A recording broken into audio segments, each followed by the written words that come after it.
What's up everyone, welcome back. Indyboi Racing here, and today I'm going to show you how to master F122 with no assist.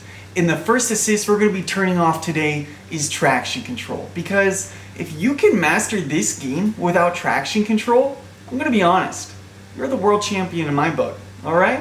Forget about it. But anyways, I got a foot cam set up for you guys so you can see a little behind the scenes action with the throttle input, or maybe you like looking at my feet. I don't know what you're into, but we're going to be diving into the beautiful sweeping track of Brazil, which I think is perfect to show you a lap of traction control off and then traction control on. Because I'll be honest, once it's on, you're taking laps flat out. Be careful of the walls. So let's dive in and let's see what we can get done. Hope you enjoy. Alright, thank you everyone for sitting through that overly excited introduction. Still trying to figure things out here, but here we are diving into an example of having traction control turned off. We're in the McLaren. We're diving into the beautiful sweeping track in Brazil here, and also want to apologize for the different quality between my camera and the video game. They're different frame rates, so it just came out weird. So we're in the first turn here, and I need you to pay attention to the bottom left hand camera, and that's my foot cam. That's going to give you a lot of information on how I'm actually applying pressure throughout the track here, coming into turns, braking, and then coming back onto the throttle, just so gently applying pressure like you're SpongeBob. You're just getting your big toe out and you're just gently applying just a little bit of pressure onto the throttle, easing your way, also shifting up through the gears, getting grip, getting traction, pulling yourself forward, and that's when you'll find that sweet spot. You'll find my foot kind of shift around through turns, kind of getting on the throttle easily, and then finally you'll see it go flat out. And that's either I'm on a straight or I have finally found that spot. I found that rhythm, that groove through the gears, and I found the traction, and I'm finally able to go flat out. And that's really the only time you want to go flat out with your foot, is finding that sweet spot, getting the grip and traction, and just having control of the car. So here we are once again coming into the first turn right off of a straight. You're easing your way onto the throttle as you're coming through these S's, coming into this sweeping right-hander that's going to throw you out to this curb, and you're watching my foot. I was trying to find the right place on where to put it, and now you're seeing me here coming into this turn, quickly popping off, trying to find the right place of where to go flat out, shifting up through the gears, and most of the time you can find flat out around 4th or 5th. And as you see here, and that is an example of losing control. I lost traction. I slid past the white line, giving me track limits, invalidating my time. So these are things you need to pay attention to, is the amount of pressure you are applying to the throttle and how you're shifting through the gears, where your steering wheel's pointed, and exactly how you're controlling the car. You don't want to be fighting it. Drive at what's comfortable for you, but also try to find that limit when you can, or else you will end up oversteering, losing the rear end, because you want to watch those RPMs, and you'll end up like this guy, right into a wall. But let's jump in right here to shifting gears, because this is vital. When you have control of the throttle, another aspect you're going to want to focus on is shifting gears. How? Why is that important? Because you're managing the RPMs. You're finding the right gear to pop them into to allow your car, if it's got grip, to have the traction to pull itself forward in the best way possible. And as you see here, this is an example of not paying attention to your speed and the RPMs you're in, because if you do not, you're coming into the first turn here, you're feeling high and mighty, you're feeling like, okay, I got a chance to get podium, alright, I'm feeling excited, and then you drop down to second gear when you should stay in third. You have about 13,000, 14,000 RPMs. You can comfortably shift down to third and maintain that wheel spin through the turn as you easily apply on the throttle, because if you don't, you'll be in second gear. You will have too much wheel spin in the rear, because these are cars that have a lot of horsepower. and they have a lot of rear wheel spin. So that is what traction control is. It's managing that through shifting the gears and applying proper pressure on the throttle. As I mentioned, you go into too low of high of a gear, low of gear, second gear, and you're going way too fast, you're going to spin. The rear end is going to want to continue to go forward if you're trying to stop. Now, also with shifting gears is understeer. Okay, so we got oversteer and understeer. This is an example of understeer. That is when the front wheels do not have enough grip. They don't have the traction to stay pulling the car forward in the direction that you want it to go.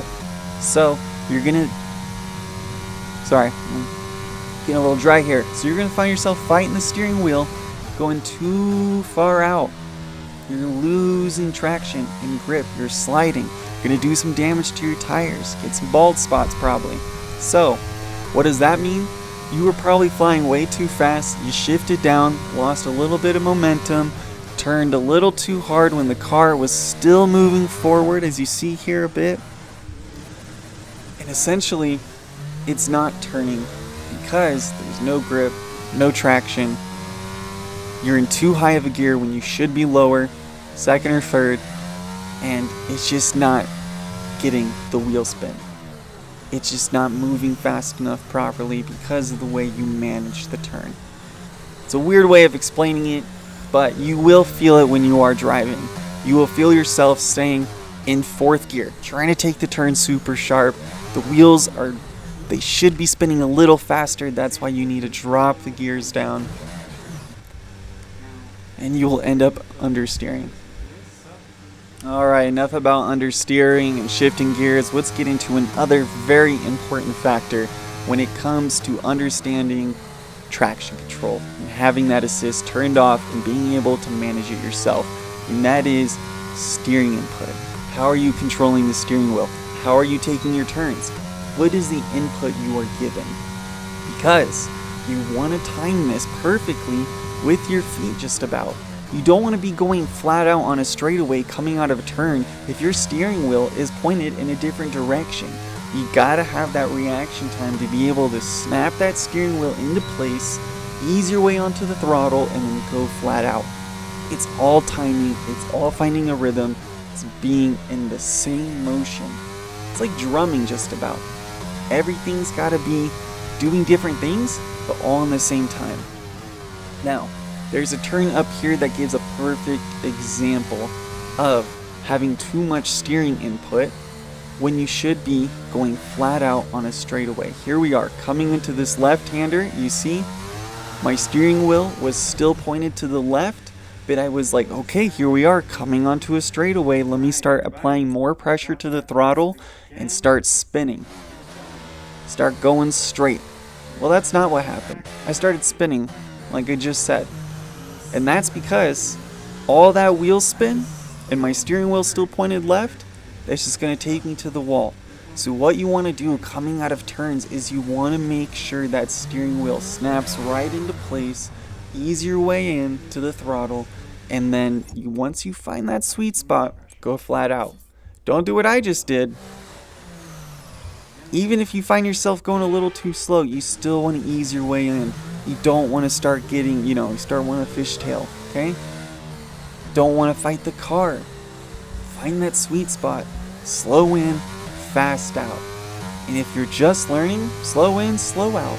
Because you don't want to be spinning out, losing time, getting off track, and just losing pace with the car. You start getting heated, you start getting frustrated with yourself, and you lose focus. And essentially what happens is you drive too aggressively and you're putting too much into the steering wheel. You're putting too much into your feet. You're snapping those gears way too hard. Okay? Even though this is a very intense sport, we're talking about a video game here. Simulation. Anyways, find the way to be patient. Because that's going to be important all around with traction control. It's finding that place to be calm, to ease your way onto the throttle, to not be too excited and throw too much steering input into the car. Okay? You want to ease your way in, have nice grip, which will be able to pull yourself forward with that traction. Here's an example of understeer. That's when, as I mentioned before, I thought we were done talking about it, and guess not. But that is what's going to happen when maybe you don't have that reaction time. You come into a corner too tight, you're still in too high of a gear, you're not shifting down in time, you're still a little flat out, and you just drift. It's not fun for anybody. Alright? So, what we're going to be talking about now is traction control turned on. This is what we've been waiting to see. Going flat out, and the only worry we have is if we're going to go into the wall. And if you watch my feet down in the left hand corner, you can see I'm just going to pop off, ease my way in because I don't want to go into a wall, and then look, flat out. I'm flat out. If I had traction control turned off right now, my goodness, I'd be spinning. Basically what traction control turned on is doing is limiting the power to the car, easing the RPMs, basically doing all the thinking and work for you. It's managing it for you, so you don't have to worry about your throttle control. You don't really have to worry about steering input. Sure, you gotta shift the gears still if you want to be moving the car properly, but that's not gonna really have an effect on what's happening here. I can easily drop it in a second, go flat out, traction control turned on, and just be done with it. I still be winning the race. Look, I'm gaining time. I'm gaining time, and I have traction control turned on. I thought I hit my best time at 112 and was still needing to practice. Guess not, no. But with traction control turned on, I am not going to allow myself to improve. So, hope we all learned something here in this video today. Very interesting. Yeah, look at me down here. I'm just going to walk away disappointed because it's like practically playing the game with cheats. Oof. Alright everyone, so that's the end. I hope you definitely learned something, and I hope you enjoyed the video at the same time. Please remember to like, subscribe, comment, let me know if there's anything I can improve on, but also remember those 3 key features when you're turning traction control off, and that is throttle input, steering input, keeping the wheels straight when you're coming out of turns, and also shifting the gears appropriately and understanding the RPMs with that. Alright? So, once again, thanks for watching, and we'll catch you next time on the track. Thanks again. I'm a high performance athlete. Athletes sweat. Sweat, baby. Sweat, sweat.